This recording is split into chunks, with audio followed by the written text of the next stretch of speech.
Beknazarov Ilyos 1983-yil Navoiy viloyatida tug'ilgan. Oilali, 2 nafar farzandi bor. Muqaddam O'zbekiston Respublikasi Jinoyat kodeksining 169-moddasi bilan sudlangan. 2024-yil Jinoyat ishlar bo'yicha Navoiy shahar sudiga Beknazarov Ilyosga nisbatan bo'lgan jinoyat ishi Jinoyat kodeksining 97-modda 2-qismi V bandi bilan ayblanib sudga bergan. Boltayev Sunnatjon Muzaffarovich jinoyat ishlari bo'yicha Navoiy shahar sudi sudyasi.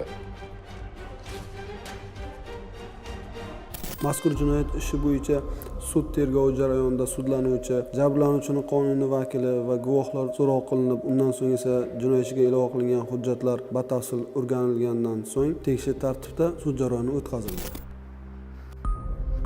Salomat. Shoshma. Shoshmasang-chi. To'xta, senda muhim gapim bor. Qo'shnilar ko'rib qoladi, keyin gaplashamiz. Uyalmaysan birovni qizga gap otgani? Boring aka, bolalaringizga nasihat o'qing. Ha, niyating yaxshi bo'lsa sovchi qo'y. 2007-yil Ilyos va Salomat shunday tanishdi. Noyabr oyida to'y qilib oila qurishdi.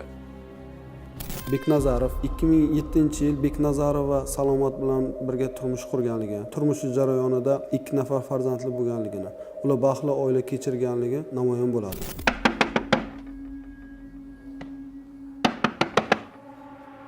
Hozir ketyapman. Hozir ketyapman. Kim u? Kim? Assalomu alaykum. Va alaykum assalom, yaxshimisiz? Va alaykum assalom. Ha, yana nima gap? Ani kuyovingiz yana urdi. Nimaga uradi? Ajrashaman, bo'ldi, yashamayman. Jonimga tegib ketdi. Qayerga ajrashasan? Ikkita bolani yetim qilasanmi? Bola ham ko'zimga ko'rinmayapti. Shu kuyovingiz o'lmadi, men qutulmadim. Yashamayman, bo'ldi. Salomat eri bilan tez urushadigan odat chiqardi. Ajrashishga qaror qildi. Hatto sudga bir necha bor ariza berganda, Ilyos kelib har safar uzr so'rab uyiga olib ketaverdi. Sudlanuvchi Abdusattorov, labbay. Siz o'zingizni o'g'rilik qilishda aybdor deb sanaysizmi? Yo'q. Sizda alibi bormi? Kechirasiz. Nima u alibi?